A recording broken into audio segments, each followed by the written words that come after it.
ഉറക്കമൊഴിഞ്ഞുകൊണ്ട്. ശരിക്കും പറഞ്ഞാൽ ഇന്നലെ ഉറക്കം അങ്ങോട്ട് ശരിയായിട്ടില്ല.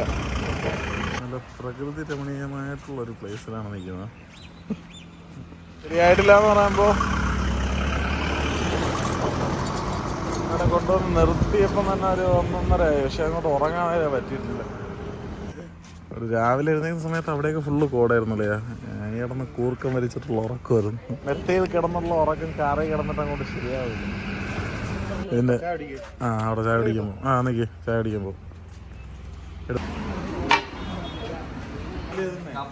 മധുരം കഴിക്കാൻ വേണ്ടിയിട്ട് എന്തിനാ മധുരമുള്ള സാധനമായി.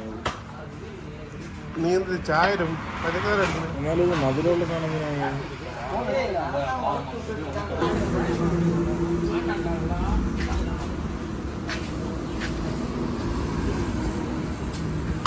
എന്റെ ചായ കുടിക്കണ്ട.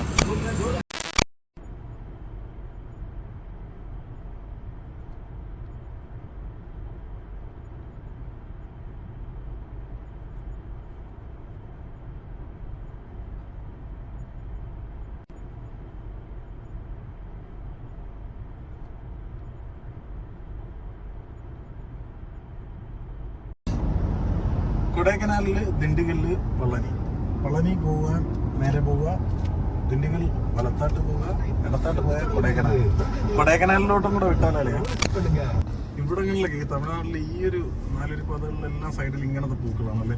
അങ്ങോട്ട് പോകുമ്പോൾ വേറെ ഓരോ സ്ഥലത്ത് ഇങ്ങനെ പോകുമ്പോൾ ഓരോ ടൈപ്പ് പൂക്കളാണ് അവർ നട്ട് വെച്ചേക്കുന്നത്. കൊള്ളാല്ലേ കാണാൻ. ഇത് എന്തിനാ ഇതിങ്ങനെ നടന്നത് എന്തിനെന്ന് അറിയാമോ?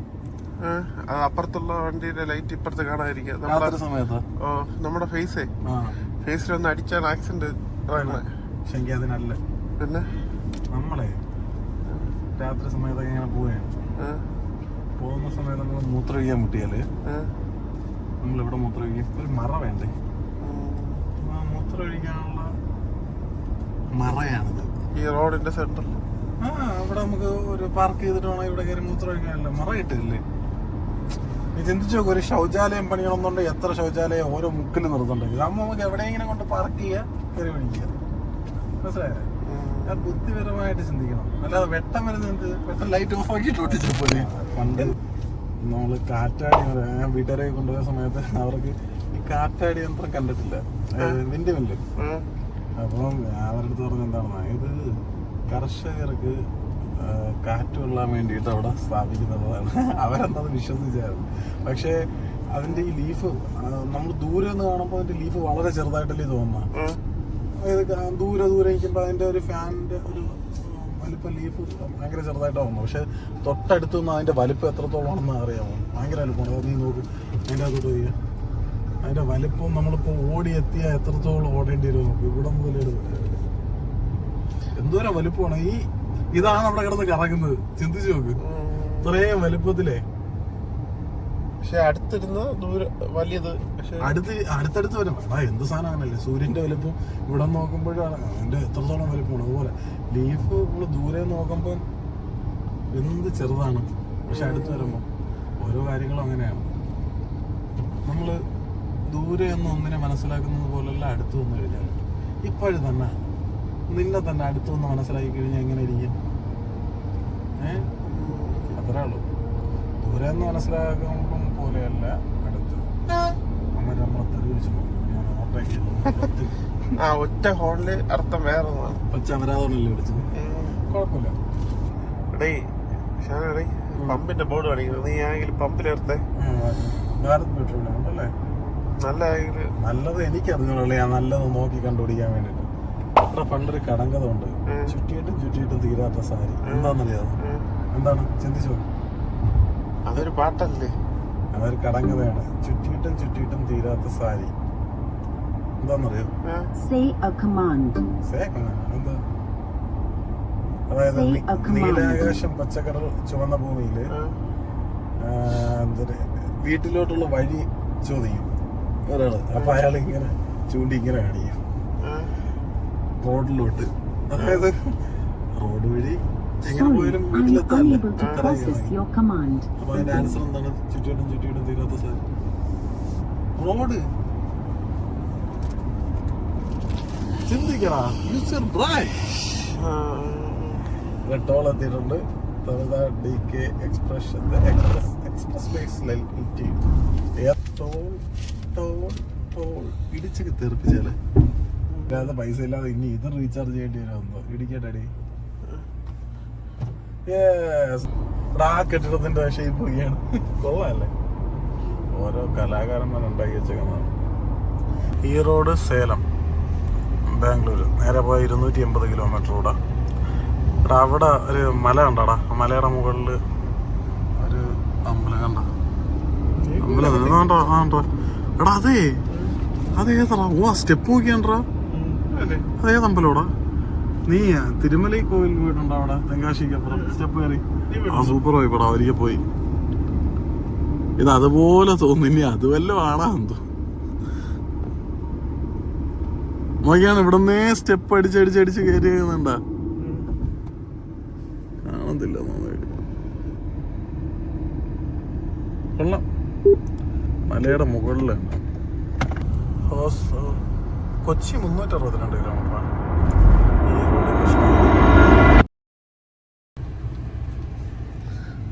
ചായ കുടിക്കാൻ വേണ്ടിയിട്ടൊരുങ്ങനെയാണ്. അവൻ ചായ കുടിയെന്ന് പറയുന്നത് കോമഡി ആയിരിക്കും.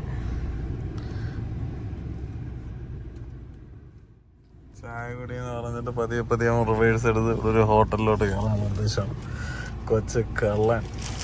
ഞാൻ പറഞ്ഞാണ് നമുക്ക് ബാംഗ്ലൂർ കഴിഞ്ഞിട്ട് മതി, അതുവരെ എന്ത് സമയം. എന്നെ അവിടെ യലഹങ്കയിൽ കയറുമ്പോൾ ഒരുപാട് ടൈം താമസിക്കില്ലടാ. എന്ത് നടക്കാൻ?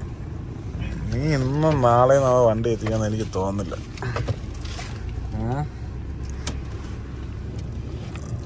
വേണോ ഫുഡ് കഴിക്കാൻ? കയറണോ?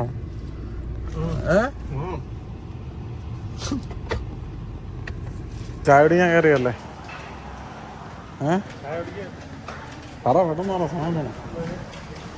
വേഗം കയറാൻ. ഇവിടെ ഇരി. നീ ചായ കുടിക്കുന്നല്ലേ പറഞ്ഞ? ചായയും കുടിക്കാം, ഫ്രൈ ചെയ്ത് തരും. ബിരിയാണി 90 രൂപ, അത് 100 രൂപ. കല്ലിൽ പോട്ടിട്ടാ റേറ്റ് കൂടും.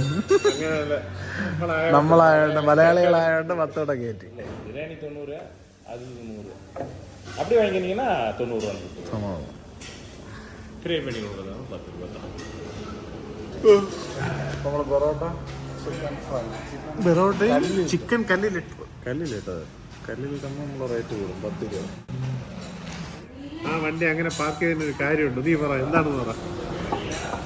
വണ്ടി എന്താ കാര്യം? എന്താ അങ്ങനെ ഇട്ടാ വണ്ടിയുടെ നമ്പർ പ്ലേറ്റ് ഒന്നുമില്ല. ഇപ്പോഴേ അവന് മനസ്സിലായി നമ്മളിവിടെ ഉള്ള എല്ലാം. പക്ഷെ അത് 90 പറഞ്ഞിട്ട് 100 ഇങ്ങനെ ഇട്ടാ നമ്പർ പ്ലേറ്റ് പെട്ടെന്ന് ശ്രദ്ധിക്കുക, എന്നാലും അവന് മനസ്സിലാവും. നമ്മളെ ഭാഷ കൊണ്ട് മനസ്സിലാവില്ല നമ്മൾ എത്രയൊക്കെ ശ്രദ്ധിച്ചാലും. പൊറോട്ടയ്ക്ക് നല്ല വലിപ്പമുണ്ട്. ഇപ്പം അങ്ങോട്ട് ചുട്ടെടുത്ത പൊറോട്ടയാണ്. അതെ, ചട്ടണിയാ? പോട്ടോ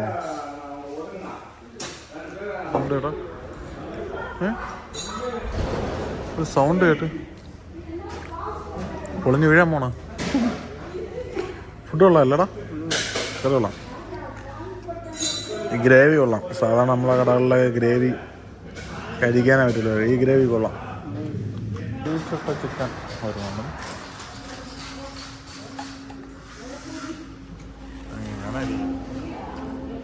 ടേസ്റ്റ് ഉണ്ട്. ഒരു കഷ്ണം എടുത്ത് കഴിച്ചോ. ടേസ്റ്റ് പറ.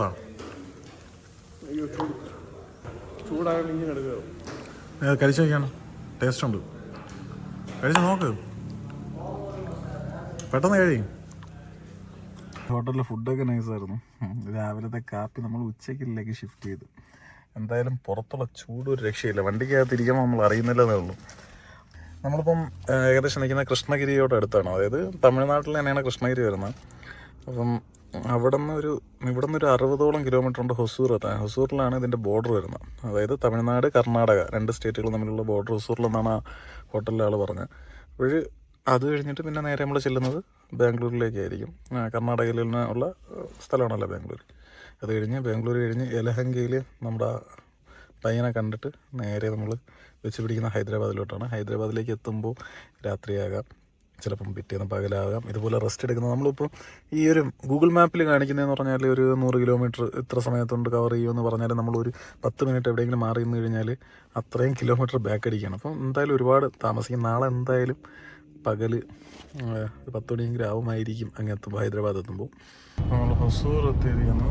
ഹൊസൂർ ഇവിടെ നിന്ന് വെറും 2 മണിക്കൂർ യാത്ര കൊണ്ട് നമുക്ക് യലഹങ്കയിൽ എത്താനായിട്ട് കഴിയും.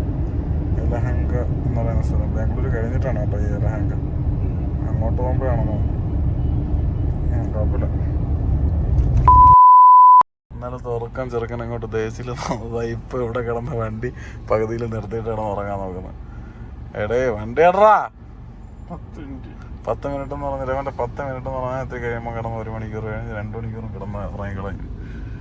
ഇപ്പം നമ്മൾ ഏതായിരുന്നോ ബൊമ്മസാന്ദ്ര സ്ഥലത്തിന് പേര് ബാംഗ്ലൂരിലെ തന്നെ ഈ ബൊമ്മസാന്ദ്ര എന്ന് കണ്ട് പറഞ്ഞൊരു സ്ഥലമാണ്. ഇവിടെ നിന്ന് കുറച്ചുകൂടെ ദൂരമേ ഉള്ളൂ യലഹങ്കയിലെത്താൻ. അവിടെ ആ പയ്യനെ കാണാൻ. പിന്നെ നമ്മൾ മുന്നോട്ട് പോവും. നാളെ എത്തും ഇങ്ങനെയാണ് കേട്ടോ. എത്തിയാന്നൊക്കെ തന്നെ നാളെ നമ്മള് ഇവിടെ കാണാൻ പോകുന്നല്ലേ, കുറച്ച് ഫ്രൂട്ട്സ് ഐറ്റംസ് ഒക്കെ ഇടണമെങ്കിലും കാണാം. പിന്നെ അല്ലേ എവിടെയെങ്കിലും തപ്പി പിടിക്കും.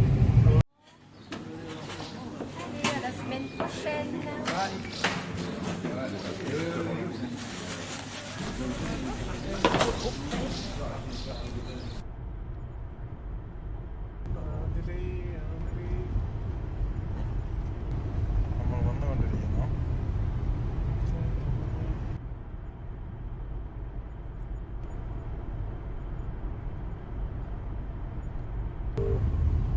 എയർഫോഴ്സ് സ്റ്റേഷൻ ജലഹള്ളി, വായുസേന സ്റ്റേഷൻ ജലഹള്ളി.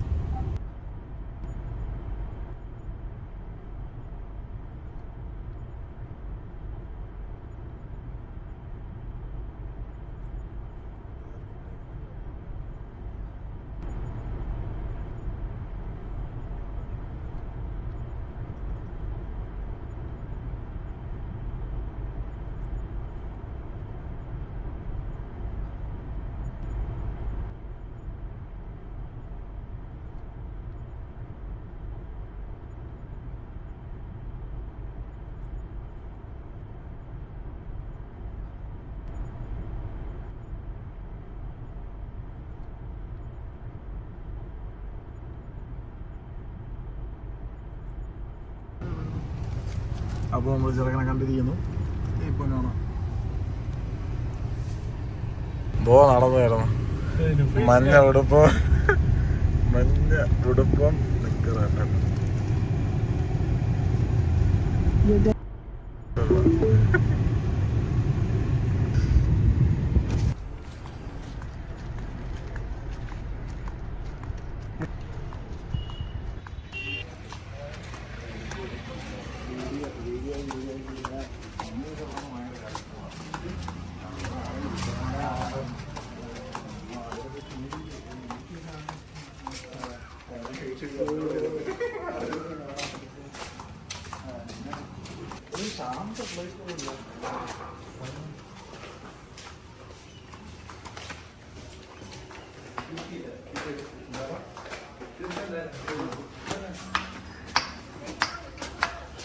കോളേജ് എവിടെ? 1 hour later. എല്ലാവരും ഓക്കേടാ, ശരി.